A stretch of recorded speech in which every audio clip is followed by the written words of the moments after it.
வண்ணத்தமிழ் இணைய தொலைக்காட்சி நேயர்களுக்கு இனிய வணக்கம். திரை விமர்சனம் நிகழ்ச்சியில் இன்று நாம் பார்க்க இருக்கின்ற படம் தக் லைஃப். இப்போ தான் அந்த படத்தை பார்த்தேன். கொஞ்சம் காலதாமதம் தான் இது. என்னுடைய விமர்சனத்தை பதிவு பண்ணணும் அப்படிங்கிறதுக்காக இந்த பதிவு.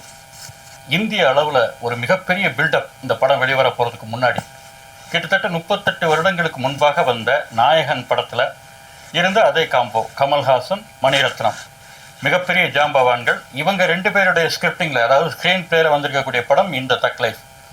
ஏஆர் ரஹ்மானோட மியூசிக்கல், ரவி கே சந்திரோட சினிமாட்டோகிராஃபி, இப்படி உலகளாவிய அளவில் ஒரு மிகப்பெரிய எதிர்பார்ப்பை இந்த படம் வெளிவருவதற்கு முன்பாக மிகப்பெரிய ஒரு எதிர்பார்ப்பு இந்த படத்துக்கு இருந்தது. அந்த எதிர்பார்ப்பு பூர்த்தி செய்யப்பட்டதா?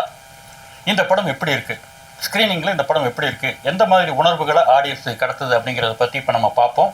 அதுக்கு முன்னாடி நம்மளுடைய வண்ணத்தமிழ் இணைய தொலைக்காட்சியை சப்ஸ்கிரைப் செய்யாதவங்க சப்ஸ்கிரைப் செஞ்சுக்கோங்க, நோட்டிஃபிகேஷன் பட்டன் ஆன் பண்ணி வச்சுக்கோங்க. அப்போ தான் நாங்கள் போடுற ஒவ்வொரு வீடியோவும் உங்களுக்கு உடனடியாக வந்து சேரும். சரி, விமர்சனத்துக்குள்ளே போவோம்.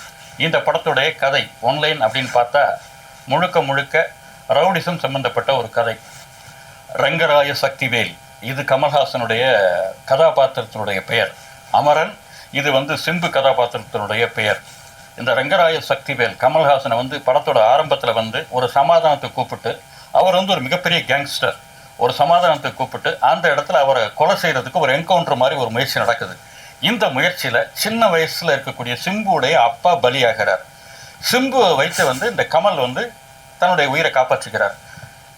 அதனால் சிம்பு மேலே கமலுக்கு ஒரு தனிப்பட்ட ஒரு பாசம், அமரன் மேலே ரங்கராய சக்திவேலுக்கு ஒரு பாசம். அதனால் தன்னுடைய மகனாகவே, தத்து பிள்ளையாகவே சிம்புவை வளர்த்து வர்றார்.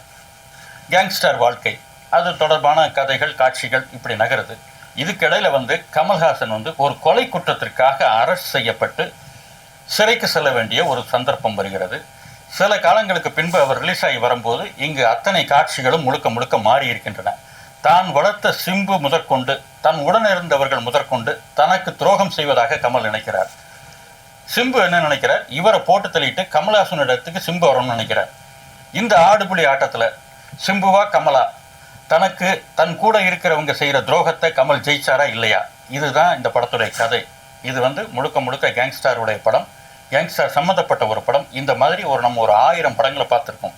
எந்த இடத்துல வித்தியாசப்படுது அப்படின்னா, கமல்ஹாசன் அப்படிங்கிற ஒரு மனிதனுடைய நடிப்பிலையும் சிம்புங்கிற அந்த இளமை துள்ளலான நடிப்பிலையும் இந்த படம் வித்தியாசப்படுது. மற்றபடி மணிரத்னத்தோட திரைக்கதை அப்படிங்கிறது இங்கே நம்ம அதை சிறப்பாக நம்ம சொல்ல முடியல. ஏன்னா படம் ஆரம்பித்த ஒரு 10 நிமிஷத்தில் நம்ம ஒரு பெரிய ஒரு ஹாலிவுட் படத்துக்கு வந்திருக்கோம் அப்படிங்கிற மாதிரியான ஒரு நேர்த்தி இருந்தது. போக காட்சிகள் நீர்த்து போகுது. தவிர நிறைய விஷயங்கள் மணிரத்னம் விஷுவலைசிங்காக தான் சொல்லி நம்ம பார்த்துருக்கோம். ரோஜாவாகட்டும், கன்னத்து முத்தமிட்டாலாகட்டும், எல்லாம் ஒரு சம்பவம், ஒரு அசம்பாவிதம், ஒரு பயங்கரமான ஒரு நிகழ்வு நடக்குது அப்படின்னா அதை முழுமையாக காட்சிப்படுத்தி அந்த காட்சியின் மூலம் வீரியமாக ஆடியன்ஸுக்காக சொல்லுவார். ஆனால் இந்த படத்தில் அப்படி கிடையாது. எல்லாமே வசனத்தில் அவர் கிராஸ் பண்ணி போகிறாரு. வசனத்தின் மூலமாக அந்த விஷயங்களை சொல்ல நினைக்கிறாரு. ஒரு சீரியல் தன்மை அது கொடுக்குது. காட்சியுடைய வலுத்தன்மை குறையும். கமல்ஹாசனுடைய காதலியாக, நல்ல காதலியாக அபிராமி. இந்த அபிராமி கமல்ஹாசன் சம்மந்தப்பட்ட காட்சிகள்லாம் ரொம்ப நுட்பமாக, ரொம்ப பிரமாதமாக, அந்த இடத்துல தான் இந்த மணிரத்னம் அப்படிங்கக்கூடிய அந்த டச் கொஞ்சம் நமக்கு தெரியுது. ரொம்ப அழகாக ரசிக்கிற மாதிரி இருக்குது. நல்ல காதலியாக அபிராமி, கள்ள காதலியாக த்ரிஷா. த்ரிஷா கமல்ஹாசன் கடிச்சே சாப்பிடுவார் போல இருக்கு. அந்த மாதிரி காட்சிகள், த்ரிஷா கமல்ஹாசன் சம்மந்தப்பட்ட அத்தனை காட்சிகளும் மிகப்பெரிய விரசமாக இருக்குது. ஆனால் நமக்கு விரசமாக இருக்குது, அவருடைய ரசிகர்கள் கைதட்டி ஆர்ப்பரித்து ரசிக்கிறாங்க தேட்டரில். அப்போ அந்த மாதிரி காட்சிகள் அவர்களுக்கு தேவைப்படுகிறது. அதனால் அது ஸ்க்ரீனில் இருக்குது அப்படின்னு தான் நம்ம சொல்ல வேண்டியதாக இருக்குது. கமல்ஹாசன், சிம்பு, அபிராமி, த்ரிஷா, நாசர், அசோக் செல்வன், வையாபுரி, ஜோஜோ ஜார்ஜ், மிர்சாபு, அலி பசல், இப்படி மிகப்பெரிய நட்சத்திர கூட்டம். ஆனால் எதுக்கு அப்படின்னு தான் தெரியல. இவ்வளவு பெரிய ஸ்டார் காஸ்ட், ஆனால் எந்த நடிகர்களும் நம்ம கூட மனசில் ஒட்டி வரல அப்படிங்கிறதான் அந்த படத்தோட, அதாவது இந்த ஸ்க்ரீன் பிளேயோடைய தோல்வி. அடுத்து ஏஆர் ரஹ்மானோடைய மியூசிக்கல். ஜிங்கிச்சா அப்படிங்கிற பாட்டு ரசிக்கிற மாதிரி இருக்குது. ஆனால் எந்த பாட்டு முழுமையாக இங்கே இல்லை. கொஞ்சமாக வருது. அது என்னென்ன புரியலை. முழுமையாக அந்த பாடலில் ரசிக்க முடியலை. அஞ்சு வண்ண பூவே அப்படிங்கிற பாடலை கேட்கக்கூடிய ரகமாக இருக்குது. ரீரெக்கார்டிங் நம்மளால் உட்கார முடியல. ஏன் இது ரஹ்மான் உடைய மியூசிக்கல் தானா அப்படிங்கிற மாதிரியான ஒரு சந்தேகமும் நமக்கு இந்த படத்தை பார்க்கும்போது தோணுது. ரவி கே சந்திரனுடைய ஒளிப்பதிவு, அதுவும் அந்த 90களில் நடக்கக்கூடிய அந்த பிளாக் அண்ட் ஒயிட் காட்சிகள், அற்புதமான, மிக தெளிவான, பிரமாதமான ஒரு ஒளிப்பதிவு. அதன் பிறகு அந்த டெல்லி காட்டக்கூடிய அந்த டோட்டலாக அந்த ரெட் கலர் டோனில் வரக்கூடிய அந்த காட்சிகள்லாம் ரொம்ப அழகாக இருந்தது. பிரமாதமாக பண்ணியிருந்தார் ரவி கே சந்திரன். 38 வருஷங்களுக்கு முன்னாடி வந்த நாயகன் நம்மளை எப்படி இது கட்டி போட்டது அப்படிங்கிறது எல்லாருக்கும் தெரியும். அதில் அந்த கிளைமாக்ஸ் காட்சிகளில் வரக்கூடிய சில வசனங்கள்லாம் இன்றைக்கி நம்மளால் மறக்க முடியாமல் இருக்குது.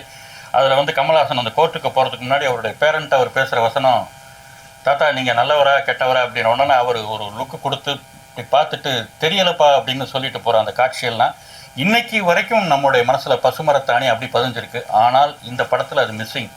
பழைய நாயகனில் வன்முறை இருந்தது, ஆனால் முழுக்க முழுக்க சென்டிமெண்ட்டோட வன்முறை இருந்தது. நம்ம அந்த கதைக்குள்ளே இருந்தோம். அடடா, இப்படி ஒரு அப்பாவா, இப்படி ஒரு மகளா, இப்படி ஒரு அம்மாவா, அப்படிங்கிற ஒரு தாத்தாவா, அப்படிங்கிற மாதிரி நம்ம அந்த கதையோட கனெக்ட் ஆனோம். ஆனால் தக் லைஃப் நம்மளை கனெக்ட் பண்ணிக்கவே முடியலை. இந்த படம் நம்மளை தாண்டி விலகி நிற்குது அப்படிங்கிறது தான் இந்த படத்துடைய கதையோடைய திரைக்கதையில் இருக்கக்கூடிய ஒரு சின்ன மைனஸ்.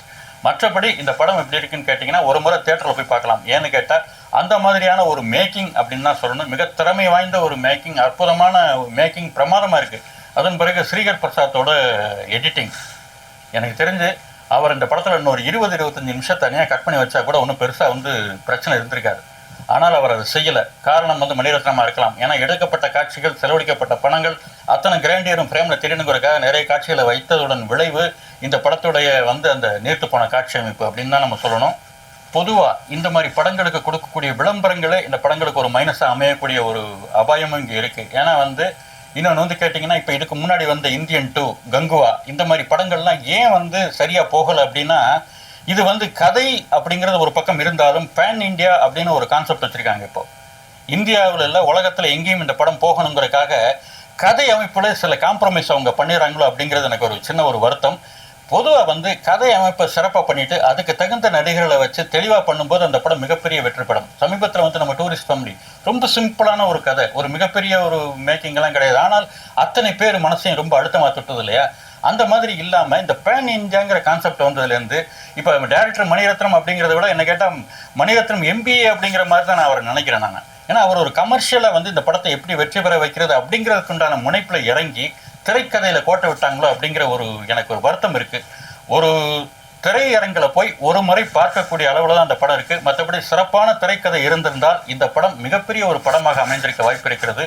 மீண்டும் இது போன்ற ஒரு திரை விமர்சன நிகழ்ச்சியில் உங்களை சந்திக்கின்றேன். நன்றி, வணக்கம்.